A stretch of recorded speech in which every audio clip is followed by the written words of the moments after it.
The one thing I learned here is when adversity comes, which it will, can you move at the same pace while you're going through it? Right. And can you act like you already knew it was coming?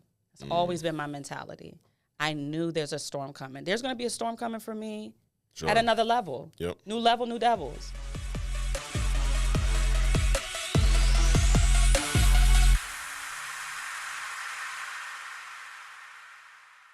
Qualified for Cancun. Congratulations. You came all the way out. You're the second person now that came up and found out here. So that's For real? cool. Yeah, I had That's the dope. pleasure of two people you. now. So congratulations. Thank you. But what I want to talk about is like how you did that by closing appointments, by helping people. Talk to me, because the close is a big deal, right? Yeah. Now there's a lot of things that have to happen in the beginning throughout the process. But at the end of the day, you don't close your appointment, you don't sell a policy, you don't protect the family, you don't get paid. This is not charity. We're not here for free. We're here to make money. And we get to help people to make money. So money is kind of a byproduct.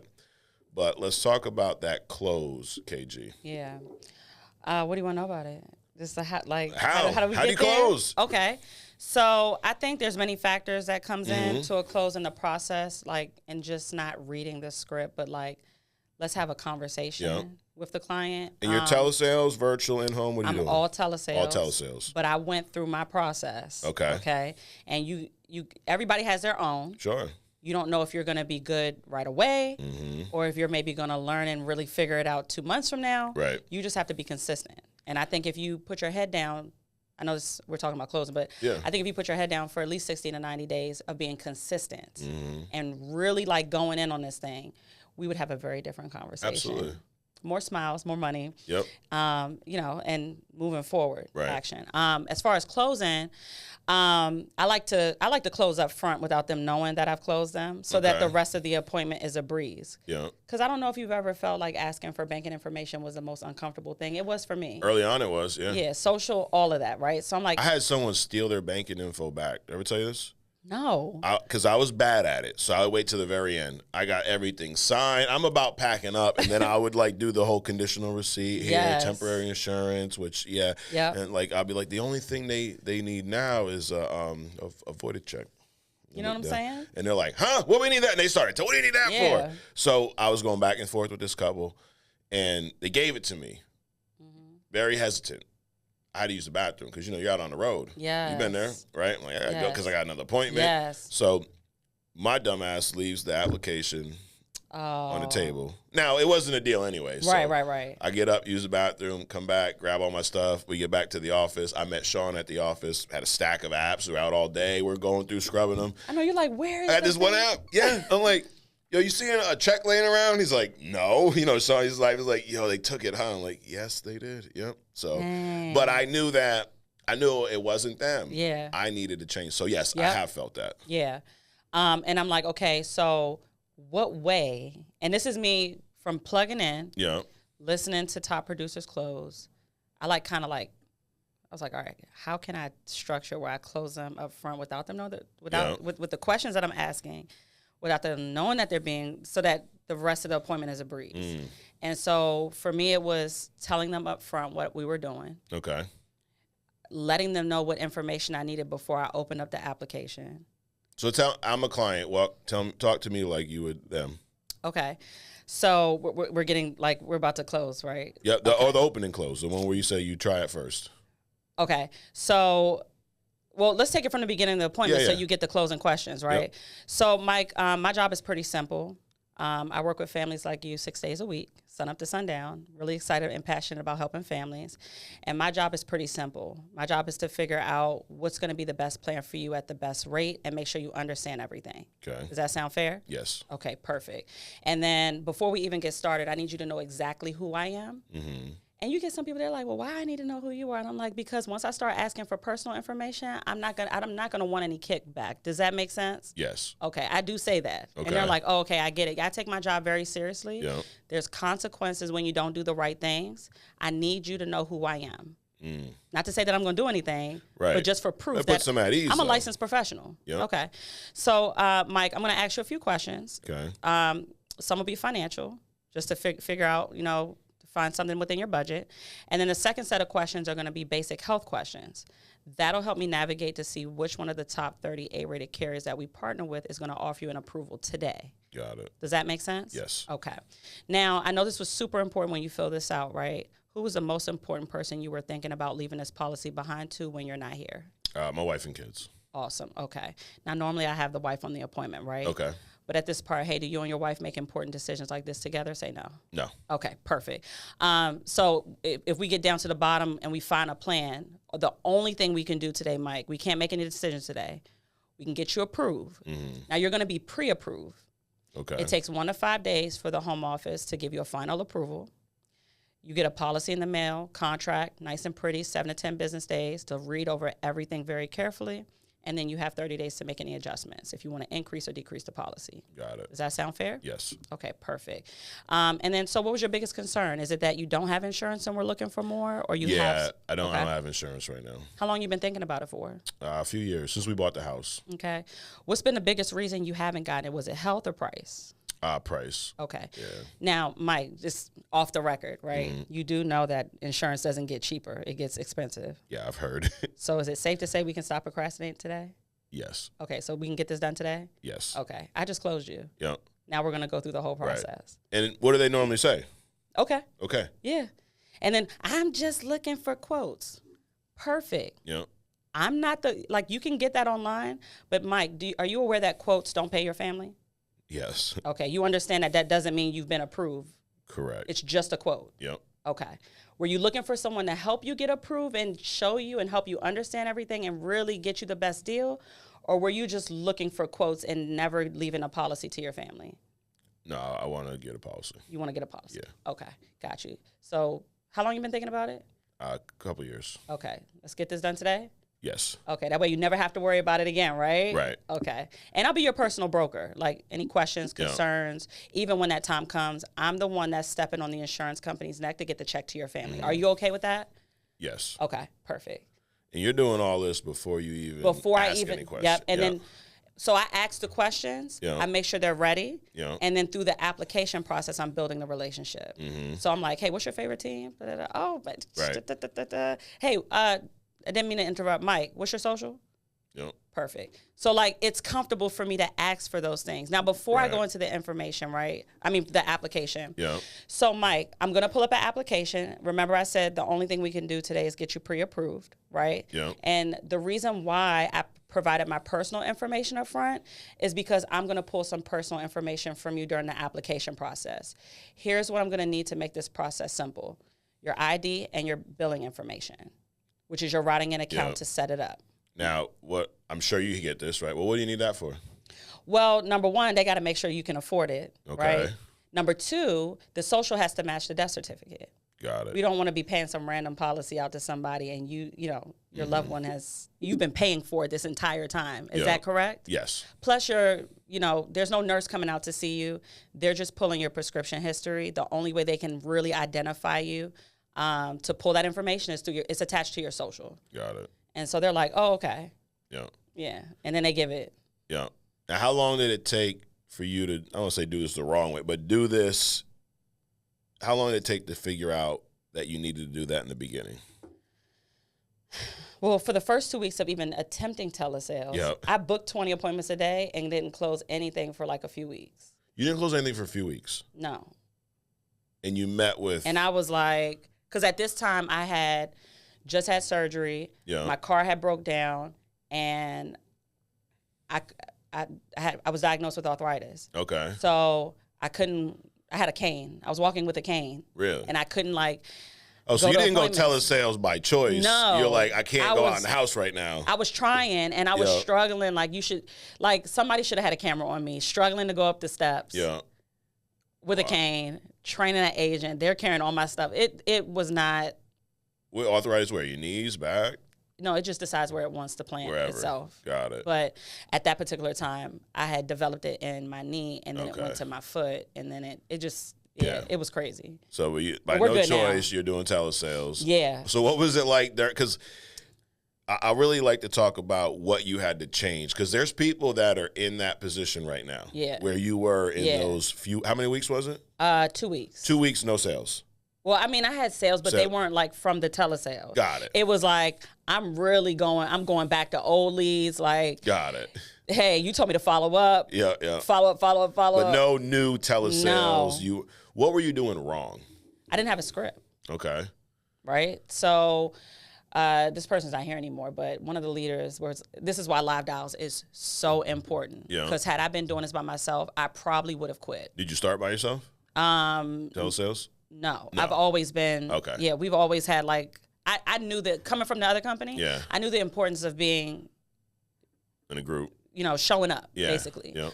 Whether it be to a Zoom or office. Okay. So he was like, one of the leaders, he was like, are you doing one-call closes? And I was like, what's a one-call close? I didn't know what a one-call close was. So what were you doing, booking appointments? Yeah. I was getting them on the phone. So you calling? They were saying yes. Like hearing this now, right? You were doing telesales. Yeah. You were calling people up. You had them on the phone. All excited. Yeah, and then you were to book a future appointment even though you got them on the phone right there. Either the same day or next day, and they wouldn't answer. None of them. You're right. That's like door knocking. Like you're a door knock. Like I'm going to come in now. I'm not going to book an appointment. Never in my mind, because again, you don't know what you don't know. Yeah. And you cannot do this business by yourself. Right. You will hate it. Because you're going to hate the thoughts that you put in your own head of what you think is really when it's not. So big thing was you weren't one call closing. No. But of the people that actually did show up and you talked to, what were you doing wrong? Well, actually, I wasn't booking it that same day. I was booking it for the next day. Next day. Okay. So I learned, okay, book the same day. Yeah. If not same day, next day. Okay. Right? But it's like an insurance thing. Even booking appointments at home, you don't book appointments 3 to 4 days out. They never remember. Nope. And they never same show day, up. next day, maybe 2, but even those 50% chance they ain't going to be there. Yep.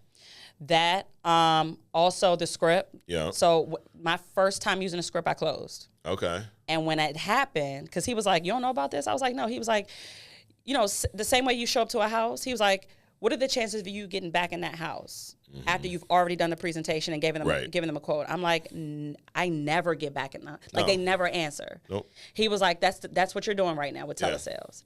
I was like, oh, okay. Use the script, close it. And I was like, this is freaking, they don't even know what they just created. And so I just started using the script. Yeah. But prior to that, you weren't doing the close in the beginning. No. Also, too, I had to be patient. A hard thing I had to learn. Like with patience, the client? over the phone. Yeah. Because it's not, I got so good at the in-home, right? And the process over the phone, I'm like, in my mind while I'm doing it, I'm trying to figure out how I'm going to build a relationship and when to build it and all these factors going on while I'm doing it. Yeah. And just trying to figure it out. And I just, I had to listen to other people. I really had to get plugged in. Yeah. Audios, when we were stopped down, I'm cooking dinner or I'm listening to podcasts. Like, how are these people crushing it over the phone like this? And as the company moved to mostly telesales, I didn't want to be behind. Yeah. You know what I mean? Yeah.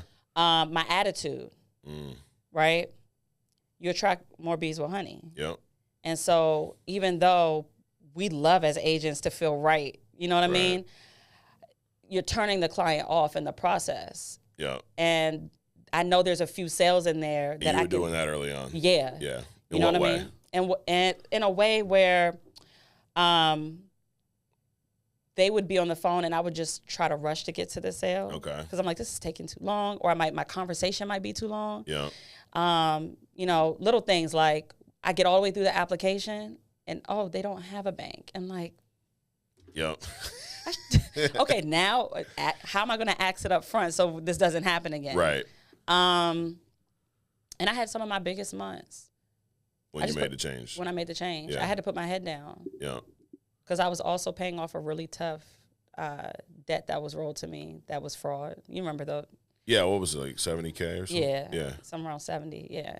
Maybe more. But I was like, and I knew early on, I'm like, I know me. I'm just one of those people that's going to have to learn the hard way. But eventually I'm going to get what I want. Yeah. You know what I mean? What I'm looking for, what I need.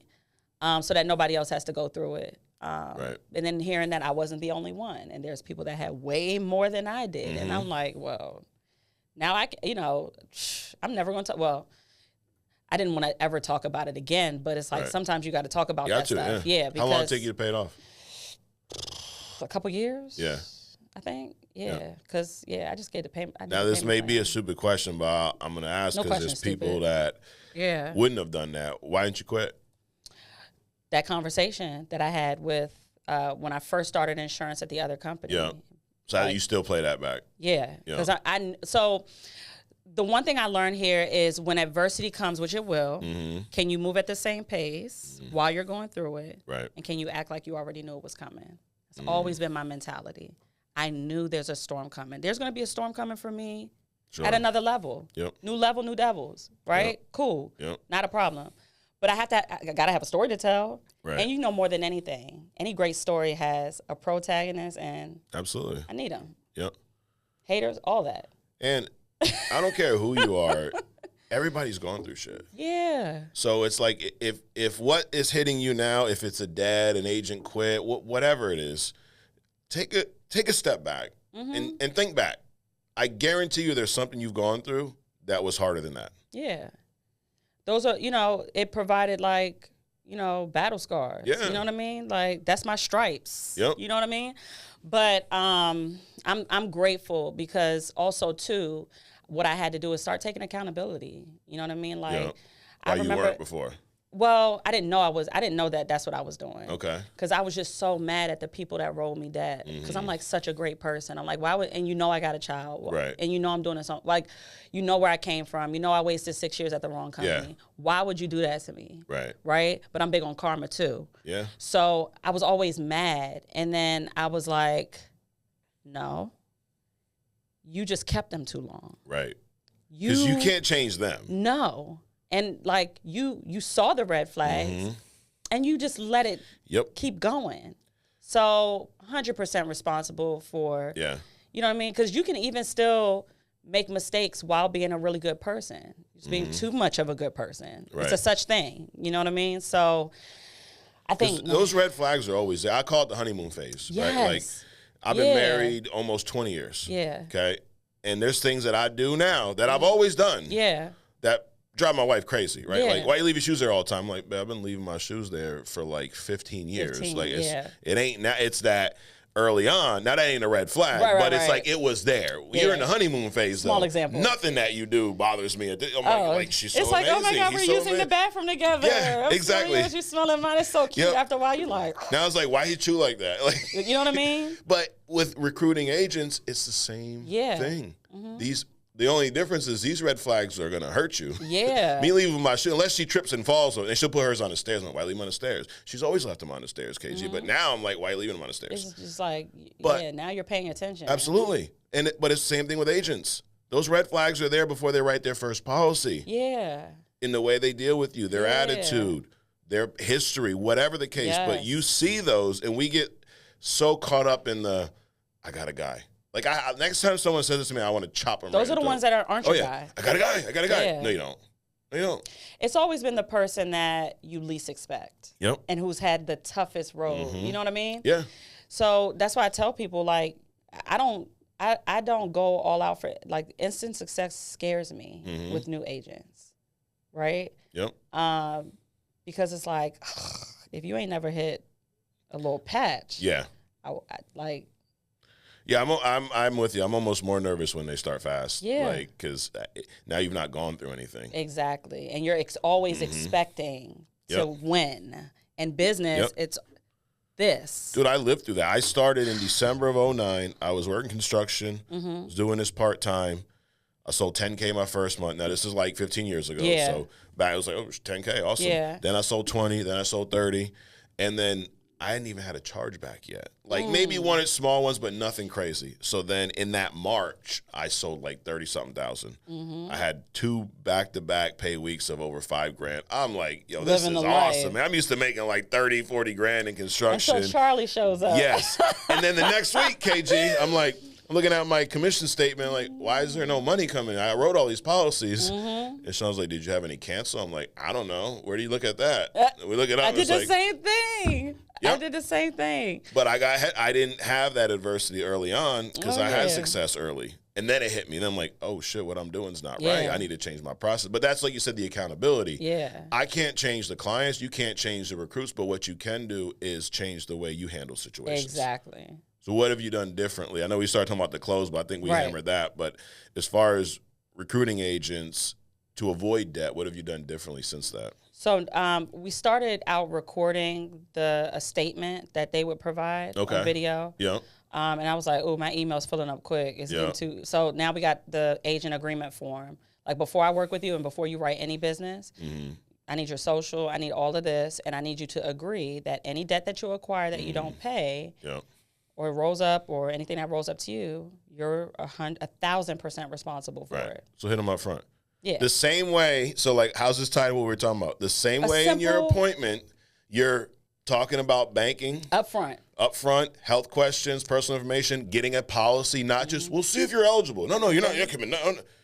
You do that. I did that for the first 3 months. No, you're not committed to anything. You don't have to keep it. Yeah. And being very intentional, especially with my questions, right? Because I got to see, like, when things aren't going well for you, when adversity, like one of my questions is like, what's the biggest adversity that you've had and how did you get through it? If you've gone through it, right? Spending money on leads, right? Do you bet on yourself? Like, you know, is that an issue for you? You know what I mean? Yeah. So I got better with my questions, you know, just treating it, as John Wetmore would say, and, you know, some of the leaders that I follow, like, you know, you need to find out very quickly what you want. Direct questions. And, you know, you can normally tell when somebody is like, you know, fudging it. Yeah. You know, they're not being. Absolutely. They're not answering any of your questions. They're like, very gray. You know, like. Short answers, they're difficult, whatever. But those flags are there. Yeah.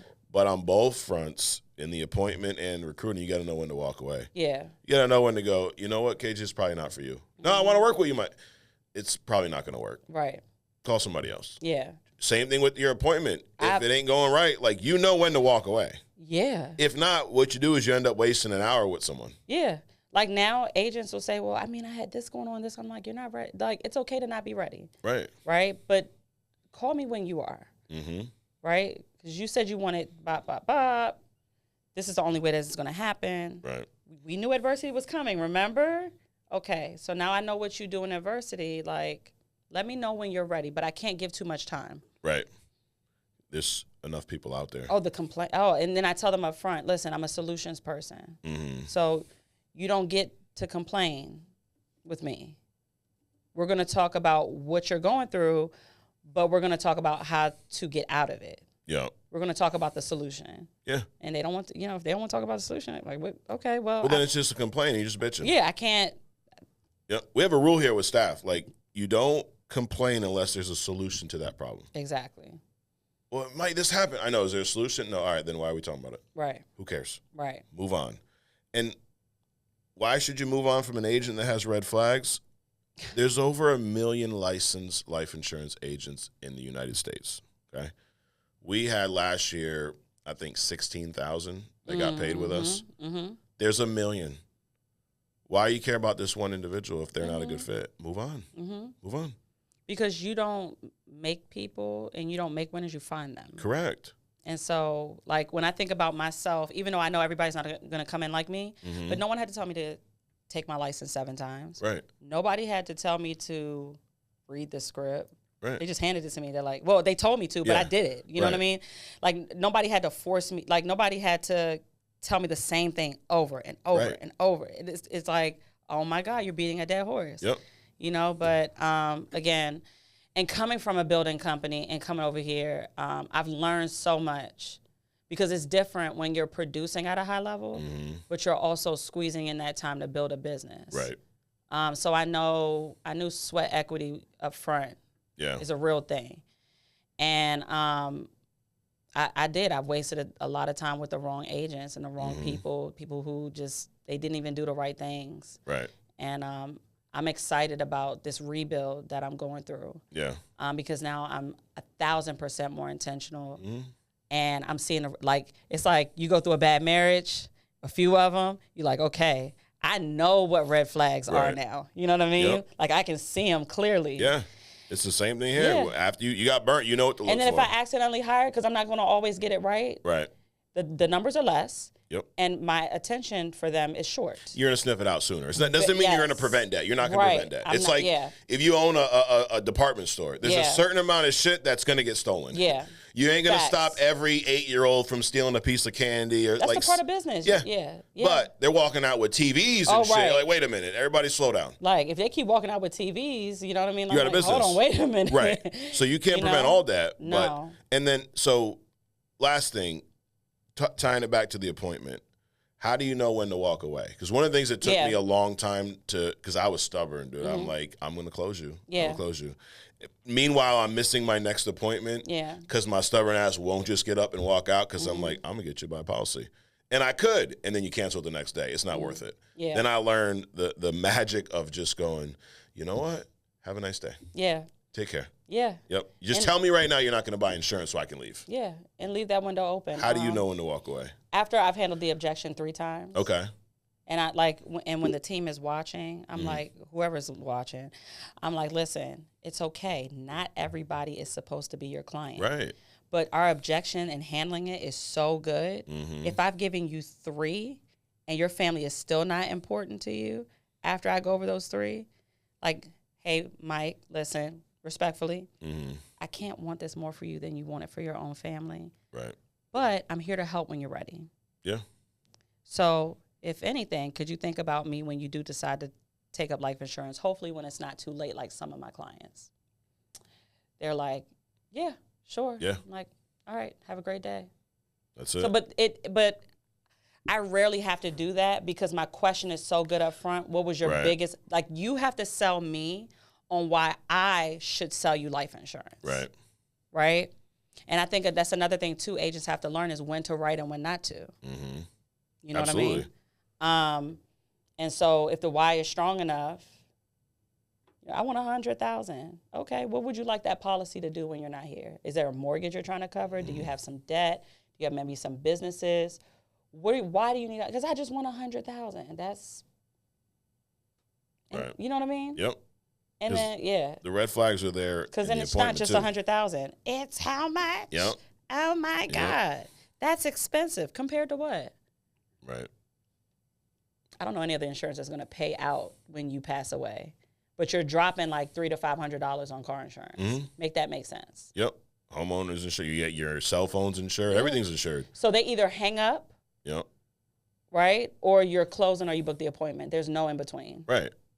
And I'm not afraid to shake up the room because at the end of the day, when they wait and you don't fight to get them that coverage, that is on you that family passes away with no insurance. And you could have done everything to get them a policy. And if you don't do all that stuff, if you don't find the why and bring it back out, like you will close some that will fall off the books the next day. Yeah. Like some people you call them weak, whatever, they'll go along with it knowing they're going to cancel because they don't want to tell you no.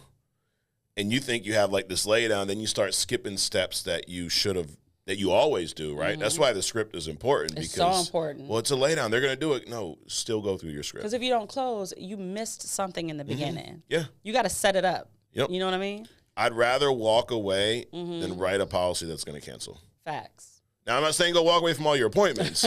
Like, you make sure you're doing these things. Like, the last thing I'll say is that stuff you do up front, the reason people don't do it is it's uncomfortable. It is. Because you're almost asking for an objection. But when do you want the objection? In the first 2 minutes? Or after 30 minutes when they hang up on you because you asked for personal information and then you didn't lock it in. You went through price, you did health questions, you brought up the app, you got them approved, and now you're asking for banking and they don't want to give it to you. I want that banking objection up front. Yeah. Why do you need that? Because you got paid for it if it's approved. We think it's free. Yeah. But I want to do that up front, not at the very end. Hey, why do you need that? Oh, shit. Now we've been here 40 minutes. Now I got to sell you on this. Now, even if you give it to me, you're probably not going to keep it because I screwed something up. Yeah. And then I think also, too, closing them on the back end, which locking in the client, right? Right. Like, hey, listen, I'm gonna resolve the request here, but because of your age, I can't promise you like Medicare and life insurance is not gonna be, someone's gonna call you and not try to sell it to you. Right. So don't fill anything else out. If someone calls you, they'll try to do things like tell you that they work with me, they work with the company. They'll try to switch you out just for a commission. Right. I'm like, I got you the most comprehensive plan. the best rate with all the benefits that you qualify for. And so if you ever have an issue, or you don't understand something, call me. Mm-hmm. But if it ever becomes unaffordable in the future due to a life event, call me, because there's things that we can do so that you can keep your plan so you don't lose the equity that you've built in your policy. Right. And they're like, okay. And I'm like, cool, perfect. So then I get them with Legacy Safeguard. Right. Like, just that's the thing. There's so many options, so many tools. Many options to lock it in. Yeah. But that's why getting around everything. That's why watching these podcasts, going to the events is so important, because there's so much out there that you don't know. Yeah. Well, and it's a copycat business. Absolutely. 100%. That's why somebody's like, I love, and I built it. You put in a lot of work, but the blueprint was here. It was. Come on. Yeah. You can create something. Yeah. You didn't split the atom. You didn't make the iPhone. Like, stop. You worked your ass off. Yeah. I give you credit for that. You just turned the wheel. Exactly. You didn't invent it. You hopped on the carousel. It was already moving. Yeah. But anyways. You just got in the driver's seat. 100%. So I appreciate you doing everything you do. Absolutely. And everybody here at Corporate. It's I told you, Marvel characters all in one. Oh movie. Yeah, we got them. Yeah. Everybody's winning though. So Everybody I'm is. excited. But congratulations again on Cancun. Thank you. And you're going to hit Hall of Fame this year. Yes. I'm putting you on the spot. Yes. You're going to pick it up a little bit. Which is why you chose red. Absolutely. Of course. Yeah. So future Hall of Famer, KG. Appreciate you doing this. Guys, thanks for checking us out. Subscribe, share this, drop us some comments. Go to fflconvention.com, get registered today.